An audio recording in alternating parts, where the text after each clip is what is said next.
Hello everyone, I'm Barry Fair.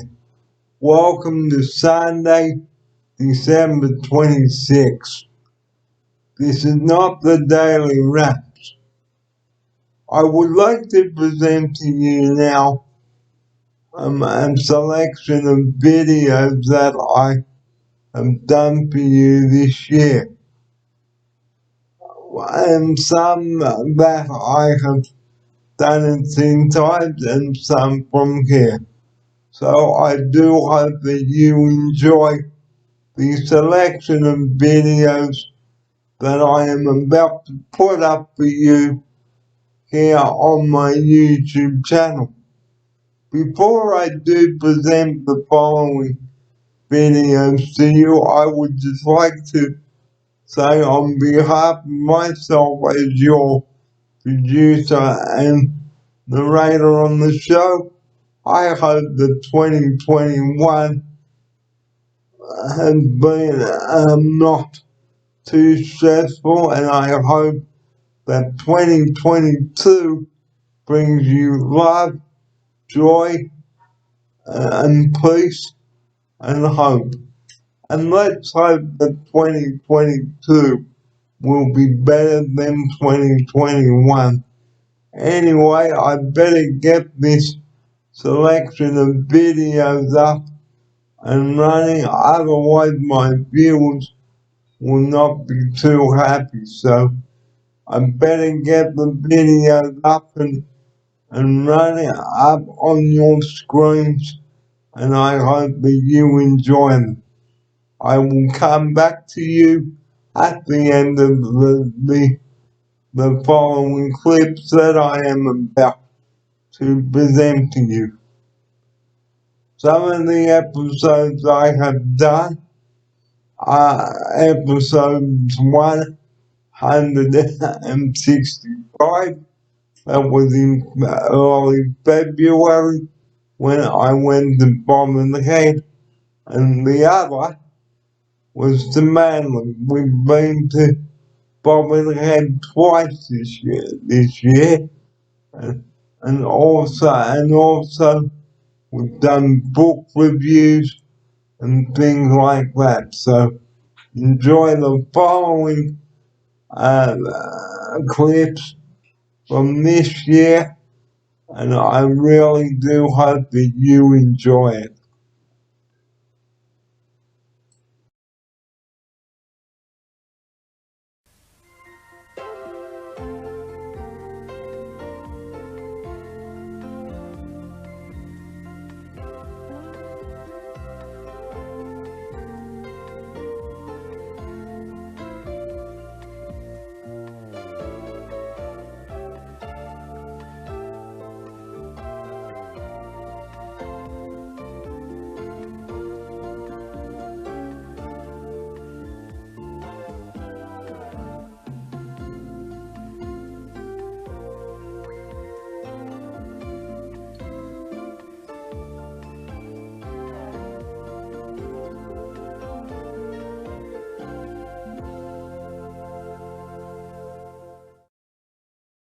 Good morning, everybody. Welcome to episode 214 now, and welcome along to Tuesday, before the 15th of June. I nearly said the 14th, but my apologies. Well, today on the show, we're going to be recapping on last week's show, but before that, I have an announcement to make. Instead of putting the title of what we talked about, we're just going to do the day of the week, and it makes sense. Here's Alec now to open the show and to tell you about the name change. Thanks, Barry. Thanks for having me on the show. And yep, it sounds like a great change that we're going to put through on your videos now. So we're going to switch from having a description of the content of the video to the day of the week, which is a nice sort of simple way of identifying the video for the viewers. So it sounds like a nice change to me, and looking forward to it. So, today on the show, we're going to be recapping on what we did last week. Now, we had an awesome trip last week, and of course, we went to Manly. Now, Manly is such a beautiful place, but like Alex Jordan and I said on the Bob and Ken video and Manly video, and we're going to say this at Billabong Reserve next week. If you take your rubbish in or bring it in, please take it out.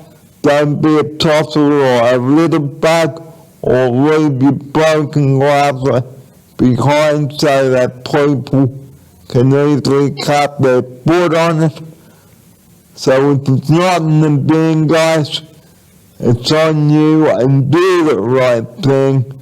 Here's Alec now to open the show with that also. Thanks, Barry. Yeah, totally. So we have had some great outings in beautiful places, and they've been really nice and clean, and there hasn't been any rubbish, and it's been fantastic. Mainly last week, the beaches were beautiful, but we've got to make sure that we keep them that way, you know. So if you take rubbish down there, you know, if you have food down on the beach, or as you say, a bottle of something to drink, make sure that you take it with you. Don't leave it. Don't let the bottles break and put glass everywhere, and, you know, put the rubbish in the bins provided, or even take them with you. And that way we'll keep these places really beautiful. And our parks and waterways and public transport, guys, it's not a place to dump your rubbish, so please don't be a tosser. Don't pick up your rubbish and go whack. Here's Alec now to tell you about it. Yeah, that's right. Don't just toss it out the window. Don't leave it there at the beach. Make sure you take it with you. I mean, there are bins provided in all of these beautiful places, you know, down at Bob and Head, down at Manly. It's just so easy to put your rubbish in the bin. It's kind of amazing that people still don't do that from time to time. And it really impacts everybody else, you know, and not just the people, right? So it's kind of has a bad impact on the environment as well, you know, the wildlife and the plants. So it's very important that we make sure that rubbish goes in the bins provided, or that people take it with them. And the same with the toilets as well. Don't put your rubbish in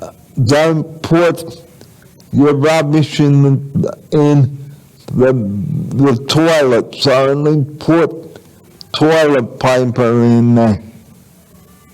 Don't put any other rubbish in there, because it could block the toilets. Here's Alec. Yeah, that's right. So we don't want those public toilets that are there for everybody to use. We don't want them being blocked and being out of service. So we've got to make sure that only the right things go down in the toilets, and not rubbish, because they will get blocked. And particularly those low-lying ones, you know, the ones down at the beach, you know, you really don't want them to be blocked. That would be pretty bad. So yeah, definitely just use the bins for your rubbish. or take it with you. You know, there's no reason why you can't take your rubbish. And we'll take a break. No, sorry. Welcome back. This is the opening sequence of our show now, and episode 214. Now, getting back onto keeping Manly clean and the toilets and all.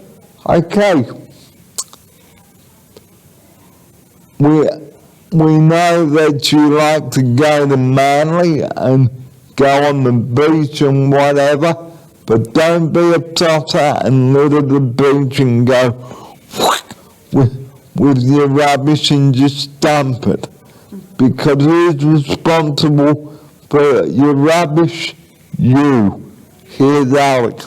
That's right, Barry. Thanks for that. I appreciate what you're saying, mate. So if you have rubbish down at Manly, which is a beautiful place down there on the beach, you definitely are responsible for that rubbish. So make sure that you take care of it. You don't just leave it. Don't leave it to someone else to look after.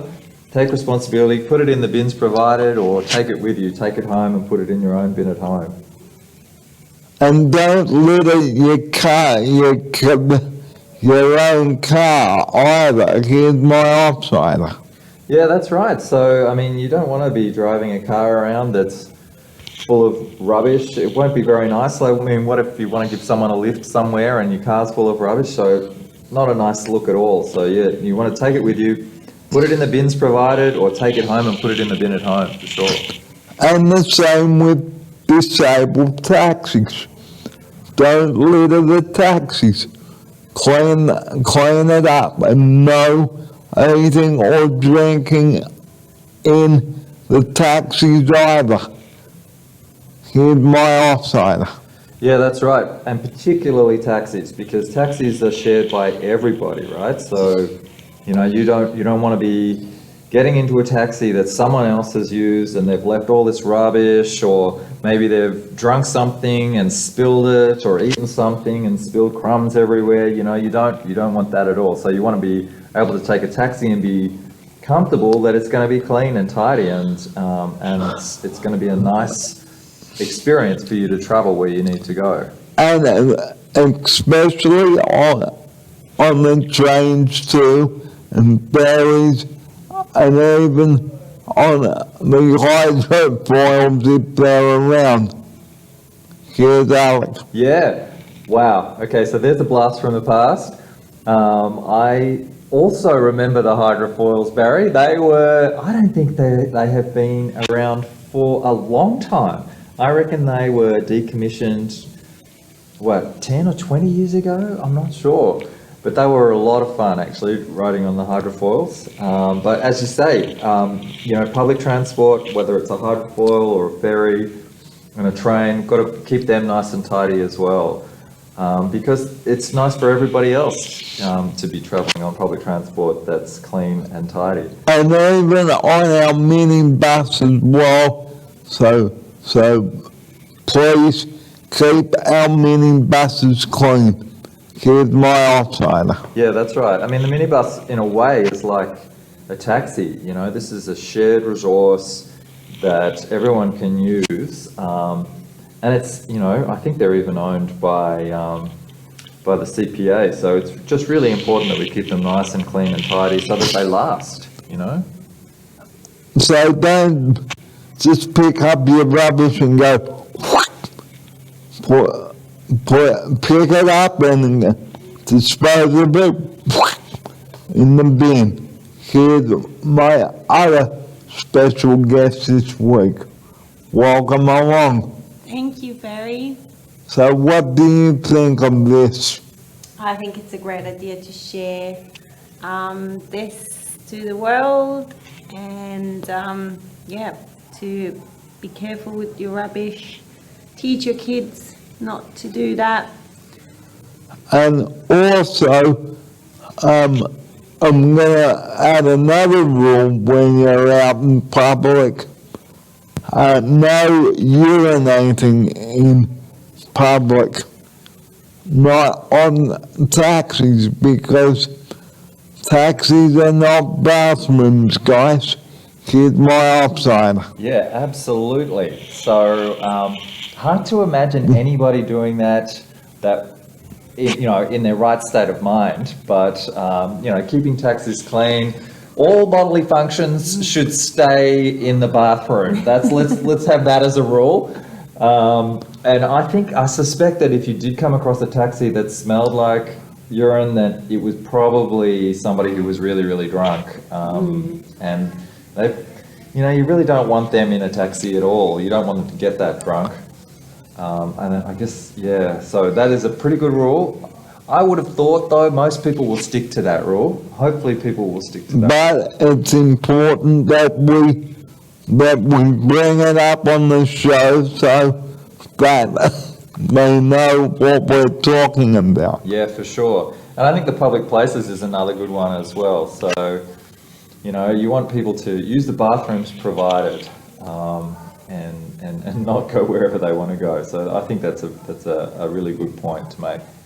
Before we get on to today's show, okay, we had a blast from the past. We had Huey Lewis and the news on in the van coming back here to the studio, and my word, it was an absolute cracker of a drive back here. Here's Alec to tell you what. It totally was. It was so good. So the outing before, when we went to Bobbin Head, we were talking about the fact that the vans have CD players.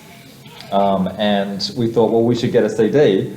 And I wasn't sure what to bring, and I found a bunch of old CDs at home. And so, had we talked about Huey Lewis in the news?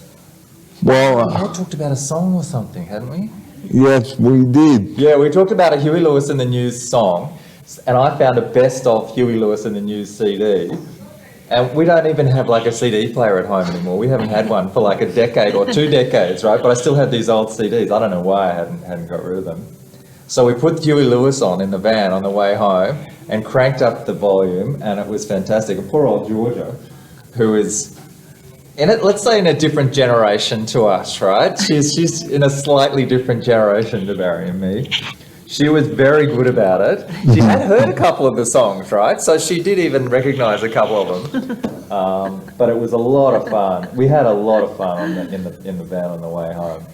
And it was really great that we were able to have a different route back. So that was our outing to Bobbin Head, to Madeline, guys. And before we close the book on last week, just going over the rules one more time. Okay, if you bring your rubbish in, please dispose of it. Don't go on the ground. Pick it up and put it in the bins provided. Here's my upside to close last week's show with that. Yeah, thanks, Barry. It was a great outing. The beaches were clean and tidy, and it was great that people had been doing that, putting their rubbish in the bin. And we need everybody to keep it up. Let's keep it up. Keep our public places really clean and tidy. And another rule: don't bring large amounts of money anywhere. Don't carry large amounts of money around, because someone will just come up to you and go, and then that's your money gone. Be careful of that.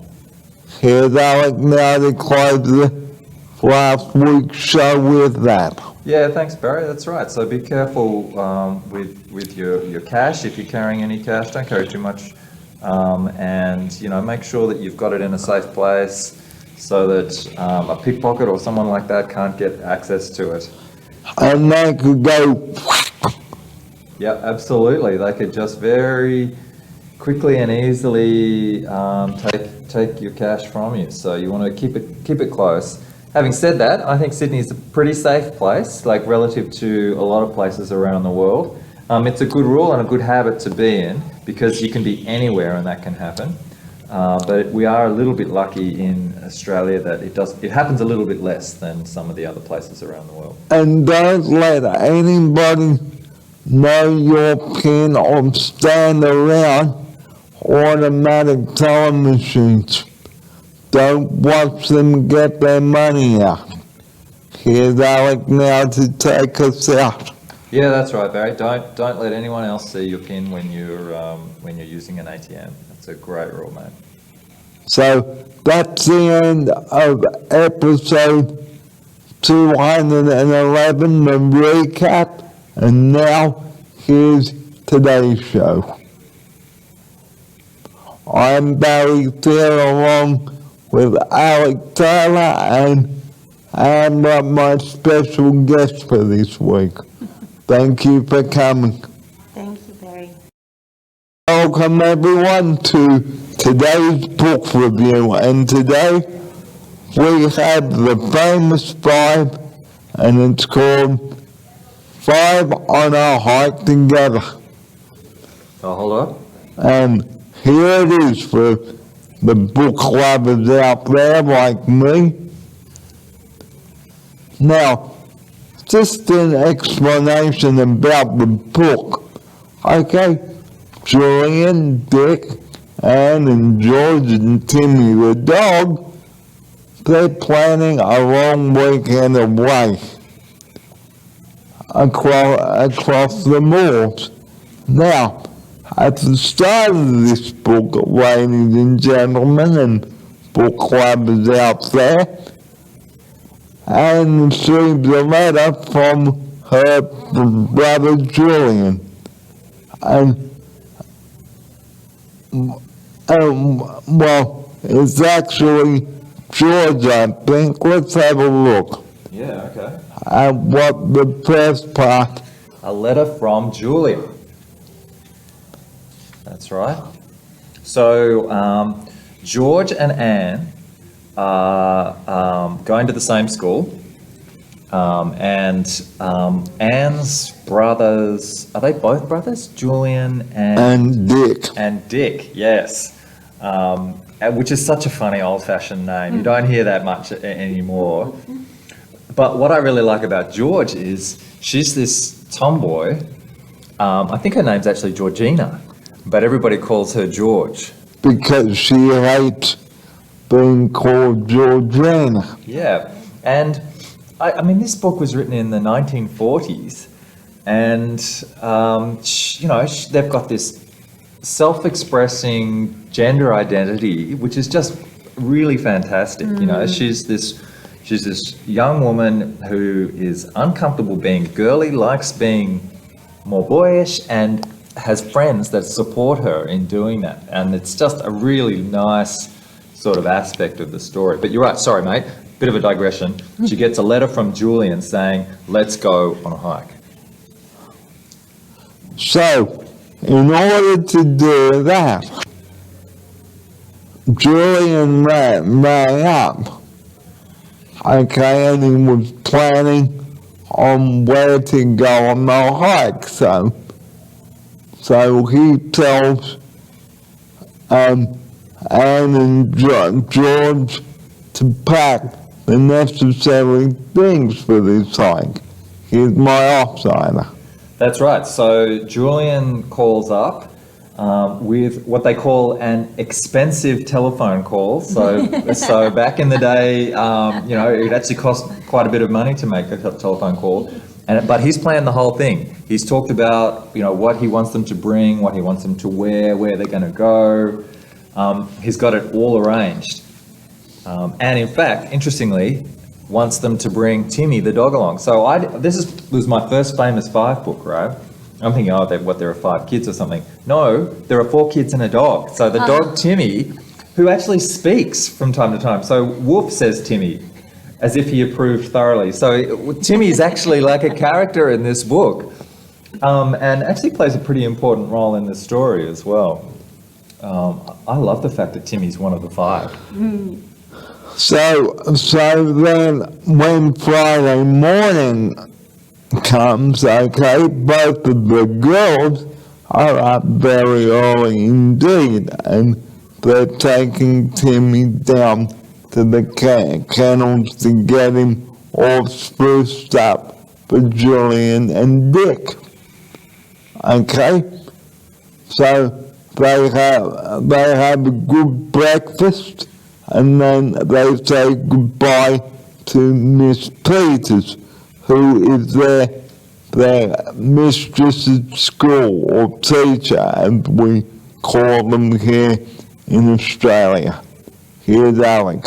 Yeah, that's right. So they pack all their gear, they get food and stuff. They decide not to bring a bone for Timmy, which sounds like a really sensible thing to me. A big And the bone is terribly smelly as well. Yeah, so they leave the bone behind, which I think is a good call. I read that. This is still in the first chapter, I think.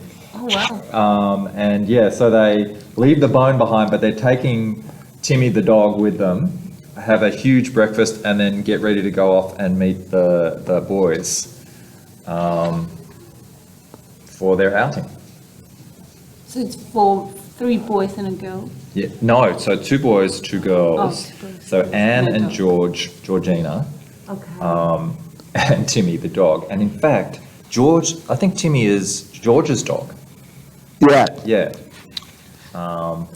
And then they're meeting Julian and Dick. And Julian, Dick, and Anne are siblings. Okay. Yeah. And so then, at last they set out off on their long weekend. But later in that chapter, after everyone had a drink of orangeade, okay, Julian asked, can they make sandwiches? Can the shop woman make sandwiches for them, because they don't want to be going around finding a village at lunchtime? Here's Alec. yeah, that's right. And I think one of the really interesting things about Enid Blyton's books is that they're all about these kids, and quite often she talks about what they eat, and they always have these fantastic meals with lots of different types of food, really yummy meals. They seem to eat a lot of cream, like raw sort of cream. And like, do you remember in that other book, what was the book we read? The Secret Island. Secret Island, right. So in that one, these kids run away and they make all these meals for themselves, lots of yummy food. And in this one, there's quite a lot of food as well. So, and this shop woman, who they visit in the first village that they stop at, makes them piles of sandwiches and gives them cake, I think. Well, fruitcake. Fruitcake, and all of this great food to try and kind of last them for 2 or 3 meals while they're off roaming the moors in England. So, it's the first day, it's Friday morning. Now, on the first day, Timmy gets himself stuck in a hole, a rabbit hole.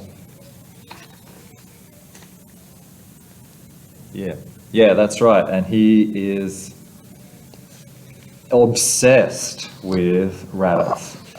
And so, I mean, it's good that he is really a very doggy dog. So you totally understand. Timmy is like out of control chasing rabbits, goes down a big hole and gets stuck, and they actually have to pull him out. And while they're pulling him out, he gets hurt. All right, so he becomes lame. In fact, he gets a limp, which is a bit of a worry. So,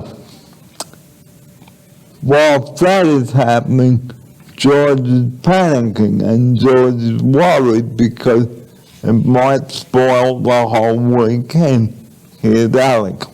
Yeah, that's right. So she starts to get worried about him. She's like, this is pretty weird. They can't find something really wrong with Timmy. Don't understand why he's limping. He's got a bruise on his back as well. They're like, oh no, this is no good. We're going to have to do something about it. Okay, so they try and find a vet, but sadly they can't find a vet anyway. Here's Alex. That's right. So they go to the nearest town and they say, do you have a vet? No, we don't have a vet. The nearest vet is like 15 miles away or 5 miles away or something like that. Too far away. I don't know if you remember the exact number of miles, Barry.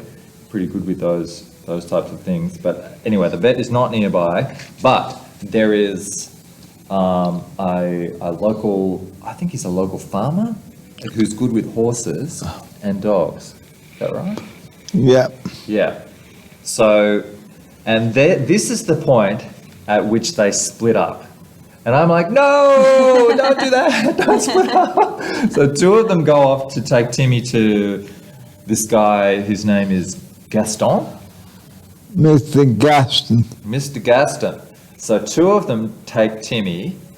It's actually Julian and George take Timmy off to meet Mr. Gaston, while Anne and Dick forge ahead to try and find the farmhouse that they're going to stay the night in. So it's a pretty interesting start to the story.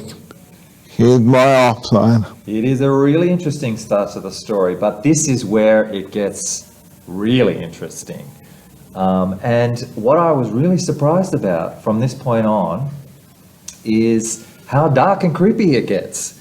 I didn't realize that the Famous Five stories were so sort of, you know, creepy and a little scary. And I was wondering if you wanted to read a little bit from maybe chapter 5?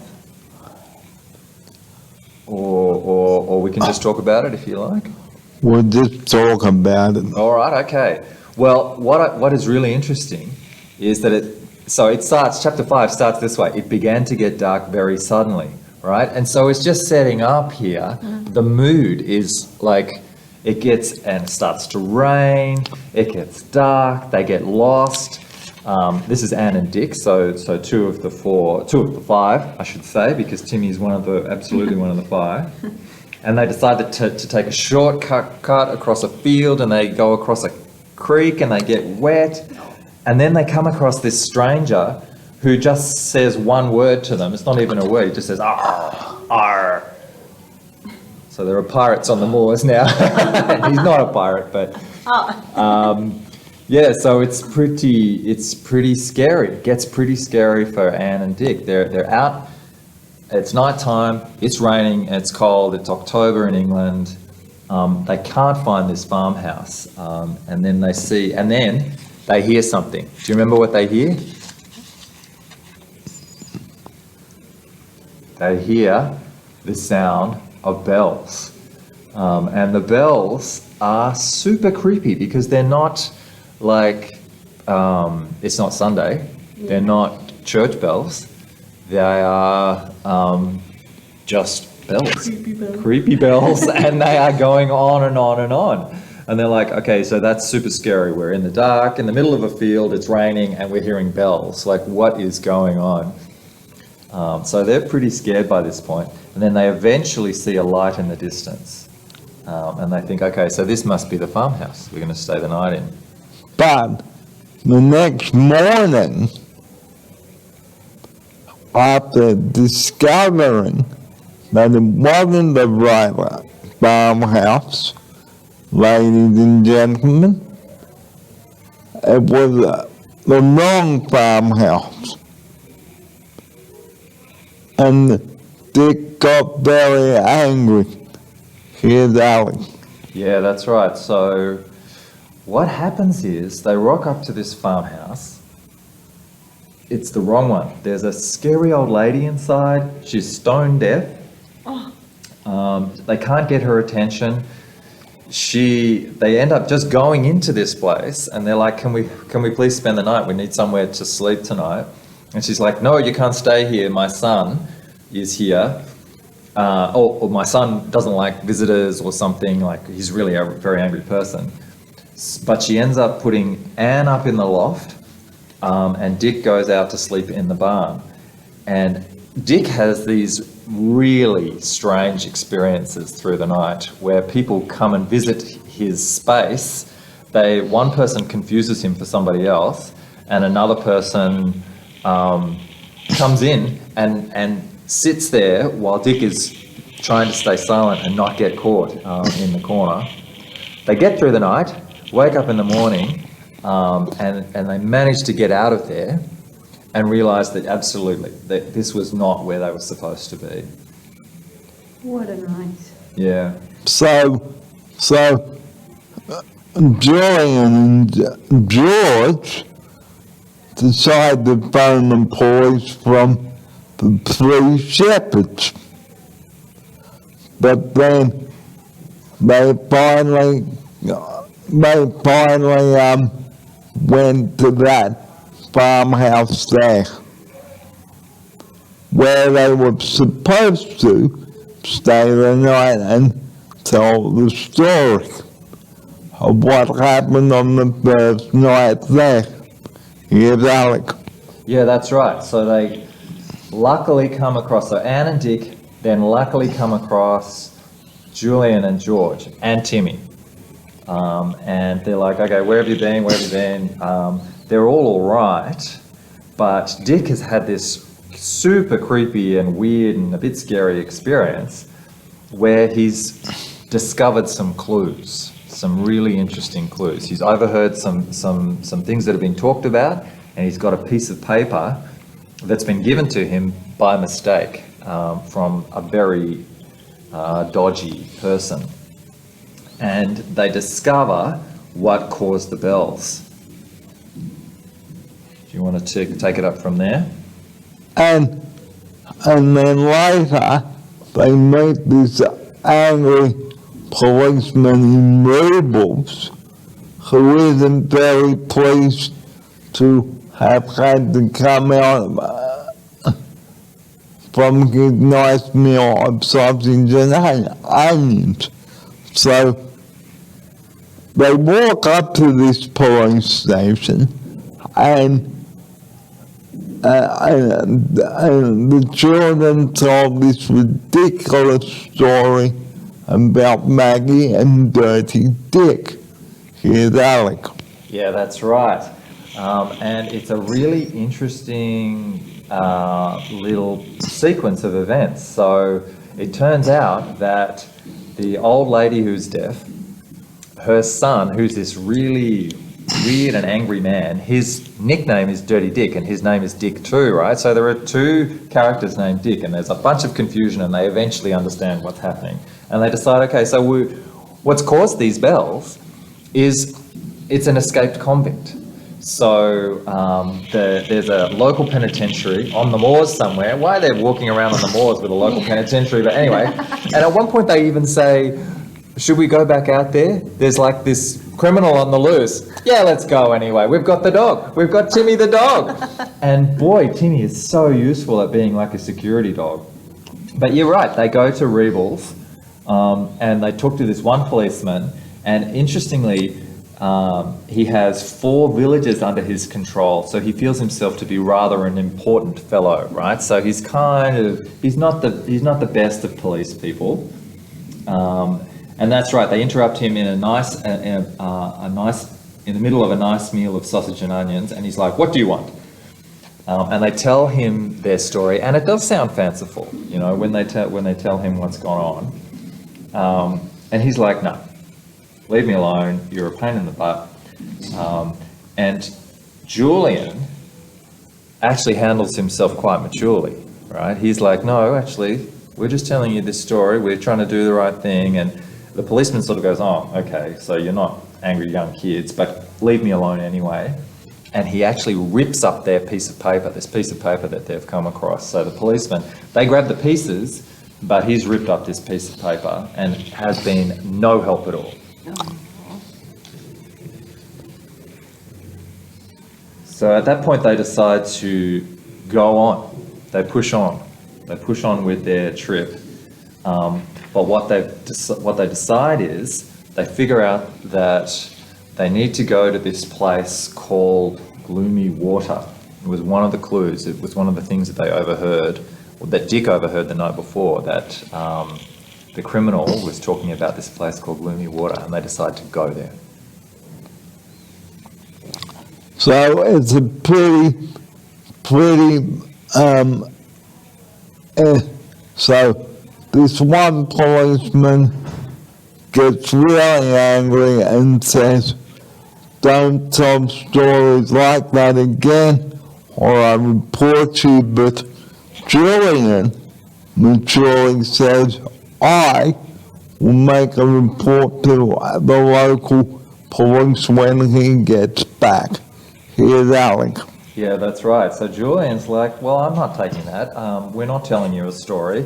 And he's just saying, okay, I'm going to actually report this. And at that point, the policeman sort of goes, oh, I'm not dealing with a little kid here. I'm dealing with someone who kind of knows the system, I suppose. And so he just says, no. Yeah, so he says, don't go spreading silly stories. And Julian says, I don't think so. And then asks for his piece of paper back. And that's the point at which the policeman rips it up and throws it into the road. And then Julian says, okay, don't you have rules against littering? Here's Alec. That's right. Don't you have laws against scattering litter in your village? Isn't Barry's memory amazing? That is amazing. That Yeah. you can remember it almost word for word, and a single line in an entire book. He does. So he's putting the policeman in his place and saying, okay, you just threw this piece of paper on the ground. That's obviously littering. We know that's against the rules. It's against the rules in England, and it's against the rules here too. And the policeman glares at him, turns on his heel, and marches back to his sausage and onions. And then George said, and I hope his dinner has gone cold. Horrid fellow. Here's Alec. And I hope his dinner's gone cold, said George. Horrid fellow. Why should he think we're telling a lot of untruths? That's exactly what he says. So George was like, we do not like this guy. This guy is a super unhelpful police person. And like Julian says, yes, it is an odd story. It is a weird story that they're telling him. So they kind of on one level understand, but they didn't need to be treated like little kids by the police person. But it turns out to be actually a pretty good thing, because they go and explore this thing on their own. So if they hadn't done it, if the policeman had said, okay, leave it with me, I'll do it, I'll take your piece of paper and I'll investigate, they would have then just gone on their merry way. But instead, that's the point at which they decide to go and investigate themselves. So it's kind of a good thing, actually. It's certainly a good thing for the narrative in the story, that they then go off to explore the mystery themselves. So let's go to the very end of the book, where the couple get arrested.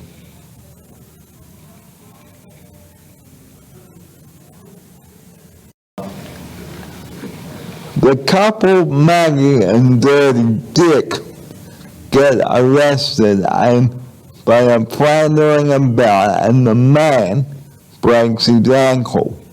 Now, the children stop to help them, but Julian said, well, why should we help them?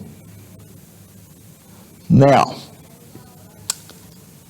they walk back all the way to Rebel, where they had met the policeman a couple of days before. But then after that, they walk into the post office and telephone Mr. Gaston, who they had met at the beginning of the trip, and told him the tale about what really happened. Here's Alec. Yeah, that's right. So it takes them 2 hours to walk to Rebels. They telephone Mr. Gaston because, frankly, they don't trust the police person to do kind of the right thing about the situation. It seems like Mr. Gaston's like a sort of a respected senior person in the community, but then he comes to meet them. I think at the police station. I'm not sure where he meets them exactly. At the police station. Came to the police station. Mr. Gaston had already warned the inspector they were coming, and he was waiting for them. That's right. So, as you can see, the story has a happy ending after all. So, and before Mr. Gaston leaves, he asked Julian, and now what's your program? And Julian replied, well, we're supposed to be back at school by 3 o'clock. But I don't think that we can arrive looking like this. We get into awful rows. Is there a hotel where we can get cleaned up and have a bath? And the inspector says, you can do that here. Here's Alec. Yeah, that's right. And by the way, that's word for word what Julian says when he asks for a bath and to get cleaned up. And the inspector says you can do that here. So they're at the police station. They clean themselves up. So they've been walking around the moors for 3 or 4 days, right? They're covered in mud and dirt, although a couple of them have been swimming, interestingly, which we haven't talked about. And I think swimming in October, they do get very cold doing this. But it does mean that they're probably not, the two that were swimming probably are not as dirty as the others, but they've been roaming the moors for 3 or 4 days. They're very dirty, and so they're about to go back to school. They need to get back to school, so they have a nice clean up in the police station. And they actually do something, they brush their hair, and they also brush their clothes, which was a funny sort of expression, something that I hadn't heard before, and I presume was something that you did back in, oh, here we go. They found their clothes neatly folded and brushed and felt grateful. Okay, so you brush your clothes in 1940s England, right? But anyway, so their clothes are clean, they brush their hair, they've had a bit of a clean up and a wash, and then they're heading back to school. So and they get offered a lift back to school in the police car. Here's Alec. That's right. So they're cutting it really fine to get back to school. So they're absolutely maximizing their experience, which is awesome. So they're using every single minute of their time away from school. And the police person says, well, I'll give you a lift back to school, including Timmy the dog, who is just an equal member of the famous five. And they all bundle him off into the car and send them back to school, take them back to school. So we hope that you've enjoyed reminiscing about the famous five. Now, if you would like to obtain a copy of the book, you can look it up online, and perhaps you would like to read a bedtime story to your young child. Here's Alec now for this. Yeah, absolutely. And Enid Blyton is a master of children's books. So my kids love the Faraway Tree stories, and these are fantastic stories to either read with your kids or for them to read. This greatly exceeded my expectations, and I did expect it to be pretty good. So it was a lot of fun reading this book. I actually got it from my local secondhand bookstore. There's one in my suburb, and it cost me $3. So it was a lot cheaper than buying it online. You'll probably find it in your bookstore. You may even find, I bet you will find a copy in your local library as well. So they're very easy to get. This was book 10 of 21 famous five books. So if you like them, starting on Treasure Island, 5 on a Treasure Island, there are heaps and heaps of books to read. Barry, one thing I'm curious about is why do you like this book? Why is this a favourite of yours? Why are you interested in this particular book? Well, I just thought I'd, like to read about it and, reminisce. Did you read it when you were younger? Well, I started to read it, I don't know at what age, but Yeah. I can tell you viewers out there and book readers and lovers, go and get the set of Famous Five books. You will love them. Here's Alec. That's right, yeah, I strongly recommend them as well. I think they're fantastic books. I've only read one so far and loved it, one right in the middle of the series, and I thought it was awesome. I was not expecting it to be as creepy as it was. It's not going to give your kids nightmares, right? Like, this is not that kind of book, but it does have a really interesting mood and suspense, and it's a page turner. You want to know what happens. You want to know what the mystery is. You hear about these clues and you're really interested in the story, and you're also interested in the characters, these 5 characters, and how they're going to resolve this mystery. So, yeah, fantastic book and a fantastic series, and I also strongly recommend. I'm with you, Barry.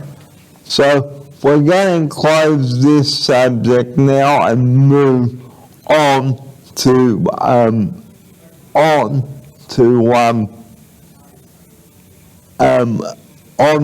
next week's show, where we'll be going to Billabong now. So we're going to be talking about the Northern Beaches now, and another fantastic outing idea. So here's Alec now to close the second part of episode 214 now. Yeah, thanks, Barry. So it was a lot of fun reading that book and doing that review with you. I'm really enjoying our book reviews, and I reckon your viewers will too. And yeah, looking forward to next week's outing. It should be a good one. And if I can just get Alec to hold the book up for you one more time, there it is. Go and get it from your local bookstore or your second-hand bookstore. Get it for $3 from your bookstore, guys. Because if you love Enid Blyton and the Famous Five and the Secret Seven, we urge you to go and find it for your kids now. Before we close the second part today of our show, I'd like to tell you about what happens in Go Ahead Secret 7 now. Go Ahead Secret 7 is about a lot of things, and at the beginning of that book, Peter goes home from his school, and someone comes up and bumps into him, and it is Jack's sister. And Susie gets up and grins at him, and she says, "Sorry, you were in my way. How's the Secret Seven Society going?" And Peter says, "You just look where you're going, Susie," and picks up his bag and says, "As for the Secret Seven, it's no business of yours. You are always trying to interfere. Here's Alec." So I haven't read this one. This is a different series, isn't it? The Secret Seven's a completely different series. Yeah. Or does it have any of the same characters? No. So totally different characters, and I have not read this one, actually. And I think you said, is it called Go Ahead? Go Ahead Secret Seven. That sounds really interesting to me. I would be keen, I don't know if you're interested in talking about it on another show, but I would be keen to have a bit of a read of that as well, if you'd like. Or happy for you to just talk about it on your own if you'd like as well. So it sounds like a good one, and maybe it could be a recommendation from you. So, and then in chapter, and then Susie is so annoying that she makes Jude the Secret Seven because they haven't had a meeting. And then Jack, the brother, writes down the password so that he doesn't forget this. And then when the day of the Secret Seven meeting happens, or before that, Peter walks home with a solemn face and says to Janet, his sister, we have to call a Secret Seven meeting as soon as possible. And Janet goes, oh, why? Has anything happened? And Peter shakes his head.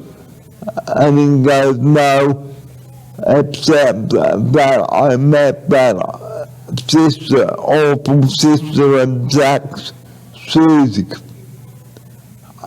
And then before all that, Peter says, you're always snooping about. Why can't you leave us alone and try to find out our passwords and what we're doing? And then Susie goes, well, why don't you let me belong? You let Janet belong and Pam and Barbara. And Peter says, don't be silly. It's a Secret Seven. We cannot have any more members or we'd be eight. And anyway, we don't want you, Susie. Okay, that sounds intriguing. So, I will bring the book in and I will read a bit to you on the next episode. Sounds great. So that's the end of the book review. Here's next week's outing. Here's Alec. Thanks, mate. Yep, sounds good. Look forward to hearing a bit of that book on another video. I will. Welcome back to the show. This is episode 214 right now, coming up to 28 minutes to 11. Okay, so now we're going to talk about Billabong Reserve, which will be our next adventure on Alec, Barry, and George's adventures. Here's Alec now to open the third segment with that. Yeah, thanks, Barry. So, Billabong Reserve. That's where we're heading next week, I think. Probably weather permitting. Hopefully it will be another beautiful day like we've had for the Manly outing and the Narrabeen outing. And very much looking forward to it. I think that's a one of the really beautiful spots in Sydney. And have you been down to Narrabeen Lake before, Barry? I have, yes. Yeah, so have I. And in fact, Billabong Reserve is one of the places where I used to windsurf in the 1980s and 90s. If you can believe it, that's how long I've known that spot. I think it's a great place. And I'm really looking forward to going. So, our opening part of the show today, if you go to Billabong Reserve, like we said in the opening of the show today, if you bring your rubbish in, do take it out. And don't be a litter bug. Here's Alec now for this. Yeah, thanks, Barry. That's really, really absolutely right and very important. And the thing about Billabong Reserve is it's on a lake.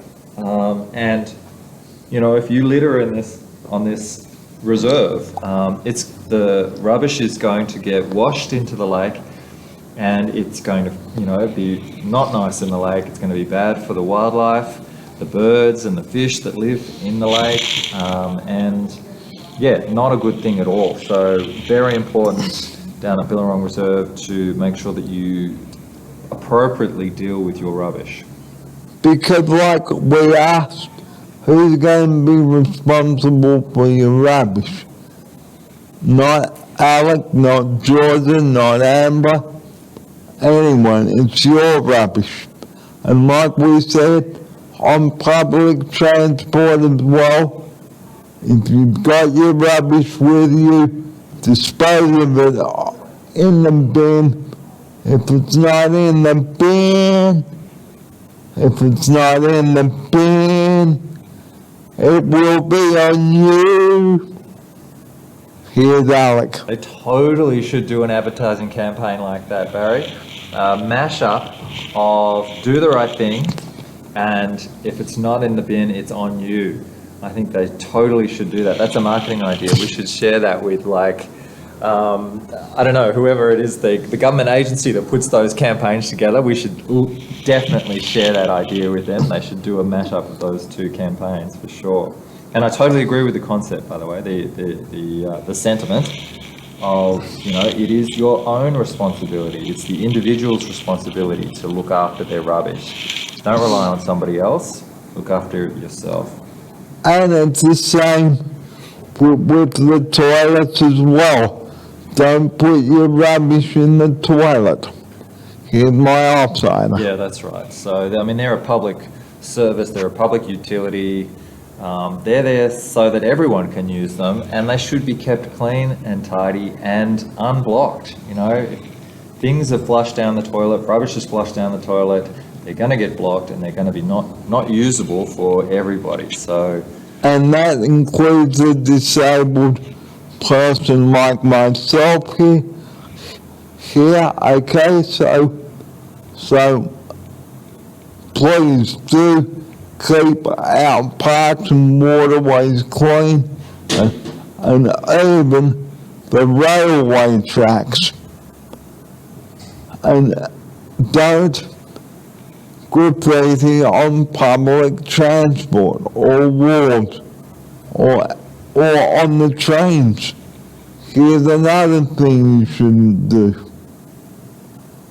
But we will talk about that on another episode. But getting back to Billerong, it is a lovely walk along the Wakers Parkway.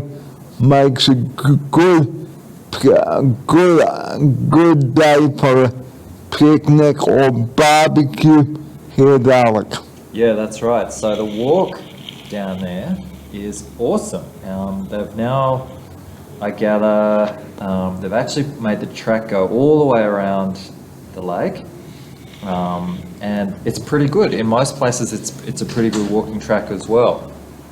So yeah, a great track. And we'll just pause that for a moment. This tea break is proudly brought to you by Del Monte, and this segment is proudly brought to you by Del Monte. Next Tuesday, viewers, we're up to Billerong Reserve, weather permitting. Here's Alec now for this. Yeah, thanks, Barry. Yeah, we are off to Billerong Reserve. We're according to the Bureau of Meteorology, there's going to be rain on and off over the next few days, but hopefully by Tuesday it will clear, and we'll be able to head down to the lake and to have a bit of a wander around down there on the boardwalk and look at the scenery. It should be really good. So I hope Tuesday will be good for our outing. Yeah, so do I. So just going over some of the rules about visiting parks and wildlife, like we said, at Manly and Bob in the Cave, don't be a tosser, okay?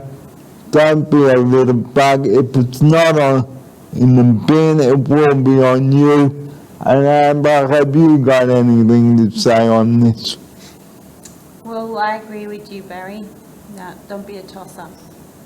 And it's like in our group homes and day option services, don't pick up your rubbish and dump it on the floor at Oceana or anywhere, because I know Amber has worked there a few times. Yes. So the staff do a wonderful job in keeping Oceana clean. So visitors, if you do come to Oceana, please dispose of your rubbish. Don't treat it like a rubbish dump, Correct. and put your rubbish in the bin provided. Yes, I agree. It's a beautiful place, Oceana. Beautiful and clean, so let's leave it that way. And the same with the parks too. So don't be a tosser. If it's not in the bin, if it's not in the bin, if it's not in the bin, it will be on you. And do the right thing, do the right thing, do the right thing. Here's Alec. We're going to pitch that actually to the government because we think their new campaign should be a mashup of do the right thing and Yeah. if it's not in the bin, it's on you. It's a good idea. Well, to close this episode, we'd like to say we hope that you take on board what we've said today and really do think, because it's a true fact. If it's not in the bin, guys, it will be on you. And don't litter taxis and clean up your mess, because if you make a mess, clean it up, guys. Here's my outsider.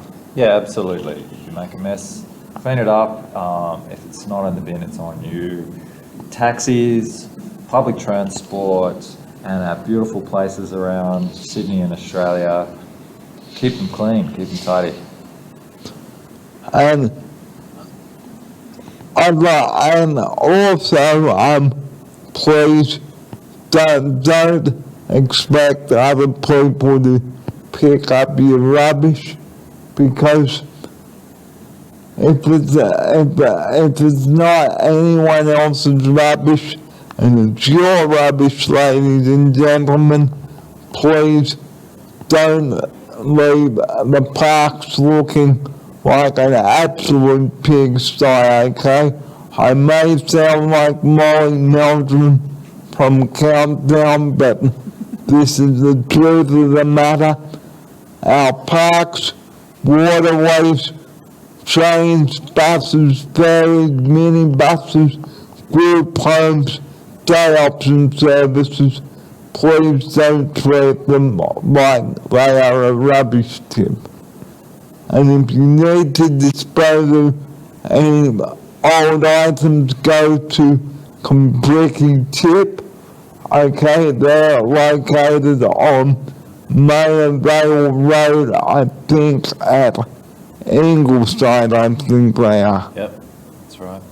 So, we'd like to close this episode by saying, please be responsible if you're out in public, okay? If we open the show about keeping our parkways and pathways and cycleways clean, please abide by what we've said today. And Amber, would you agree on this? Absolutely, yes. Australia is a beautiful place. Let's leave it that way. And if you visit the group homes, guys, such as Oceana, the same thing. Visitors, please do take your rubbish with you or dispose of it in the bin, and don't expect someone else to clean up the mess, because they won't be happy and you won't be invited back there again. Here's Amber now for this, because she's worked at Oceana before. Yes, so Oceana is a beautiful accommodation where Barry lives, so we need to leave it nice and clean for all the residents there to enjoy the house. And we'd like to say thank you for tuning in to episode 214 today. We've had a lot of fun bringing this to you, and Amber, thanks for being on the show. Thanks. And our special guest today. And Alec, have you got anything to say to our viewers before we wrap up? Thanks for having me on the show, Barry. It was awesome. I like a little Molly Meldrum reference in there as well. I thought you were going to say, do yourself a favour and check out the Huey Lewis Best Of CD, something like that, maybe. And I will say that, and check out, I think it's in my bag, hang on. Before we go today, viewers and music lovers, if you have heard of Huey Lewis and the News, here it is. And if you were growing up in the 80s with Huey Lewis and the News, here are some of the songs. Do you want me to read out some of the songs, or do you want to have a go at naming some of them, Barry? Okay, I'll read some of them. All right. Well, Jack 1, The Heart of Rock and Roll, I Want a New Drug, The Power of Love. Okay? Stuck With You, Doing It All for My Baby, If This Is It, Do You Believe in Love, etc. Yep. Bunch of great hits from the 80s, mate. So, Do You Believe in Love, okay, came out in the year 1982. Here's Alec. Wow, that's pretty good memory there, Barry. And absolutely, it came out on 21st of January 1982. That's incredible. Yep, and it was a cool song too. Lots of hits, just one of many, many hits from Huey Lewis and the News. So we thought we'd close the show by showing you the disc now. Now, not the actual disc, just the cover.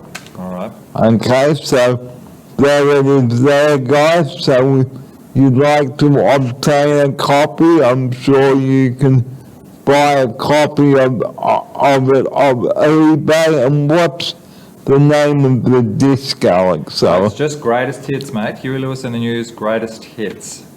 Huey Lewis and the News greatest hits. Look it up on your computers. Excuse me. Look it up on your computers, ladies and gentlemen, and go back in time. And another song we'd like to tell you about, If This Is It, that was written in 1984. So if you were around that time, like I was a 9-year-old in a manual wheelchair, so living at North Head then, so 1984 that song was written. So we thought we'd finish the show by talking about Huey Lewis and the News. We urge you guys, okay, to try and obtain a copy of Huey Lewis and the News, greatest tips. We suggest you put it we suggest that you go and buy it now and have a listen to it. For those of you that have CD players in your car, okay, so we'd like to say thank you so much for joining us on episode 214 today. Episode 215 coming up in Stevewood tomorrow, and we are off to do a show on the famous Sydney Harbour Bridge and the history of it. So join Steve and I tomorrow for episode 215. We can't wait to bring it to you. Alec, thanks so much for coming on the show. Thanks for having me, mate. And the same with you, Amber. Thanks for Thanks, Jerry. coming on. And remember, if you take your rubbish out, or bring it in, I should say, take it out. And if it's not in the bin, it will be on you. Here's Alec to take us out with that message. Thanks, mate. Totally agree. If it's not in the bin, it's on you. And don't treat our parks and wildlife like a rubbish dump, and don't just go with your rubbish, put it in the bin. Thanks for joining us today on episode 214 today on the 15th of June. We've had a lot of fun this morning, and thank you so much for joining us. I'm Barry Fair on behalf of myself, Alec and Amber, filling in for Georgia this week. Thank you so much for tuning in, and good morning to everyone now. Thanks for watching and tuning in and watching episode 214 today. Thanks for your company today, and do the right thing, do the right thing, do the right thing. Have a good day, everybody. Have a good day. Good morning from everyone at the Daily Wraps. Good morning.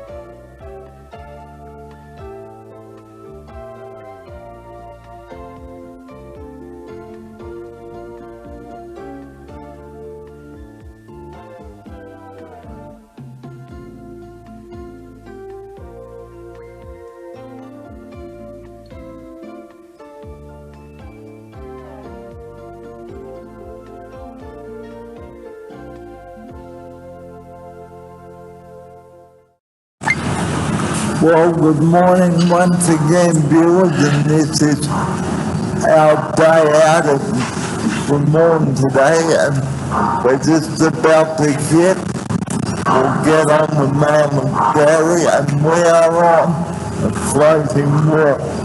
Here's Steve now to tell you about it. So it's quite funny, Barry, isn't it? Because Barry said to me, why is it moving? That's because it's floating, Barry. So it's a floating wharf. So it's almost like being on the ferry when we're on the wharf, mate, isn't it? So rock-a-bye, Baby, on the Cremorne Wharf. well, rock-a-bye ferry on the Cremorne Wharf, and the time is 4 minutes to 11 here. And look at these people there enjoying the view. Look at that. Yeah. Look at that view, guys. Isn't it great? Unbelievable, isn't it? Here's Steve. Yeah, what a great view. So there's the bridge in the background we can see. So we're just waiting for our ferry. Should be about 5 minutes, Barry, maybe? Yeah, maybe 5 minutes or so. And then we'll catch you guys on Circular Quay, yeah? Unless we do a little update on the ferry. And we'll do an update on the On film. the ferry, okay. So stay tuned, guys.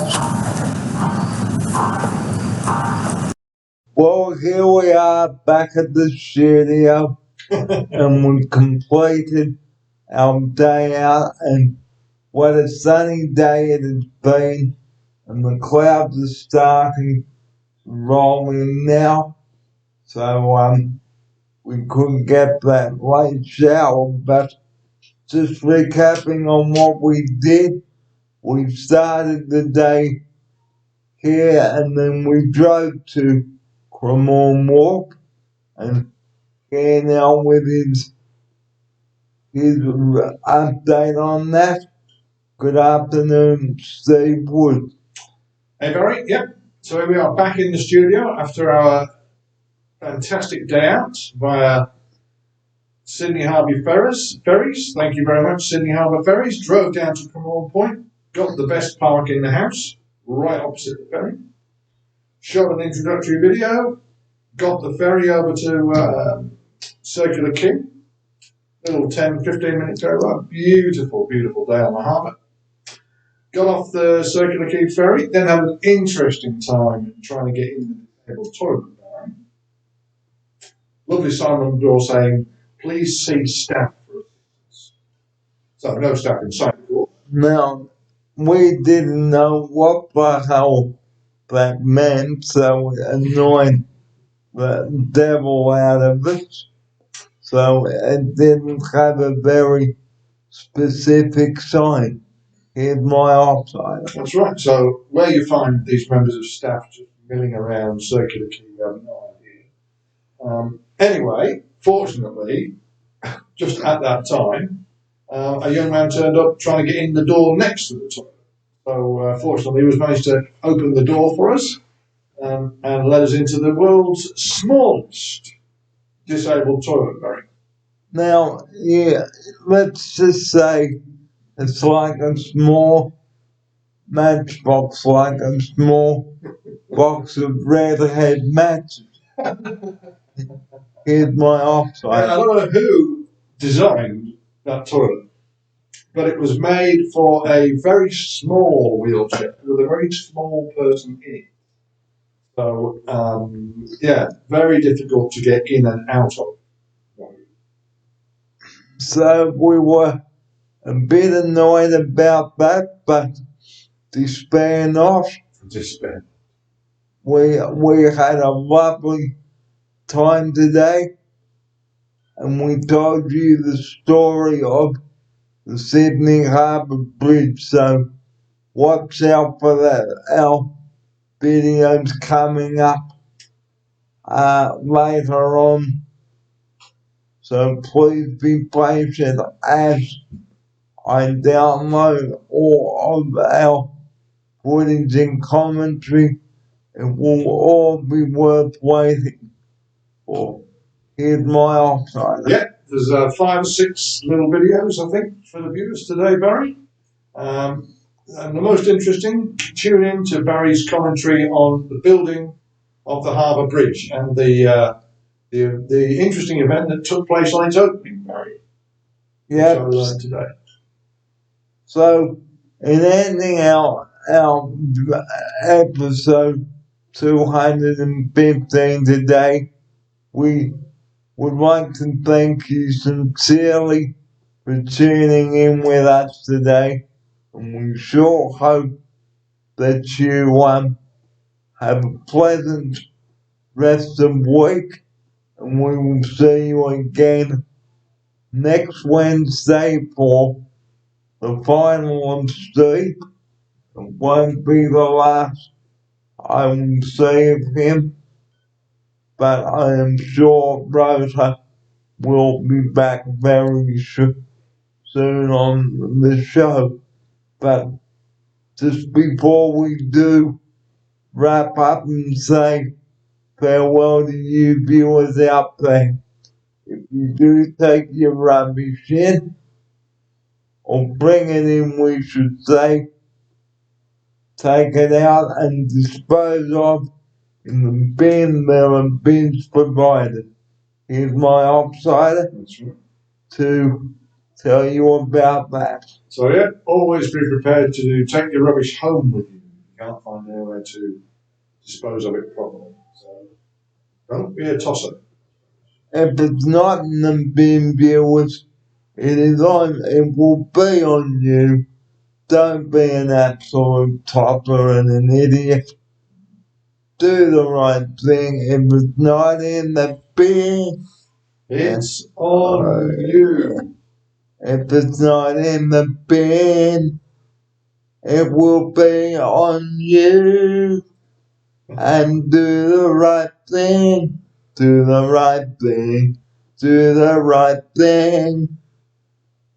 Do the right thing. And now here's our closing message.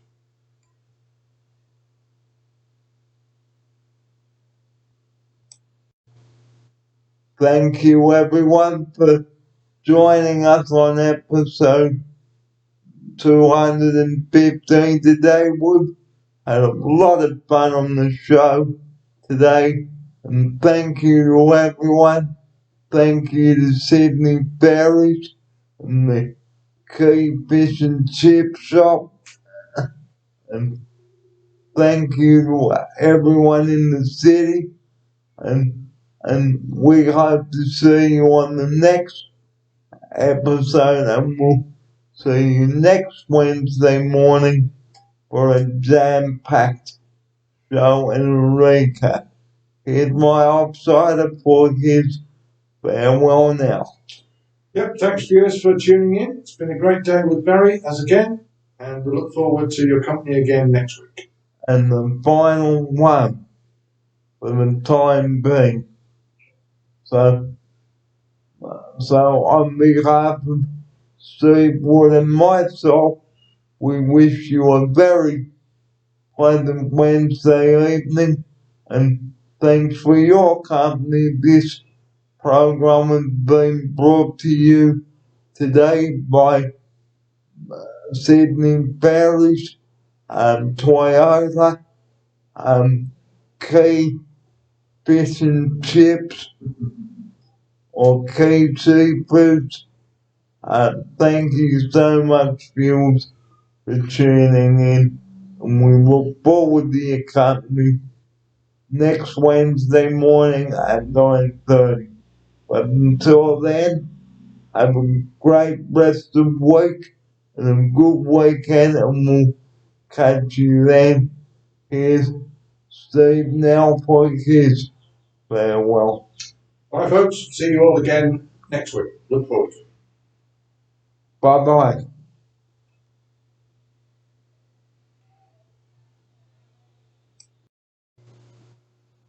Well, I hope that you have enjoyed the selection of videos that I have presented for you. As 2021 draws to a close, and we can close the book on 2021, what a difficult year 2021 has been, with lockdowns, restrictions, you name it. It has happened. So let's hope that 2022 is a better year than 2021. What a mess 2021 has been. It's like toys being strewn all over the floor. So I will be back with you on Friday to bring you a New Year's Eve special, and again tomorrow. So do join me for the last few days of 2021. And if you are going anywhere, please do take it easy on those roads. I'm Barry Keir. I hope you have enjoyed the selection of videos I have brought to you, and I will see you soon for the new series of the Daily Raps, and episode 318 coming up on Tuesday, January 11th at 10 times. So I'll see you soon, everybody.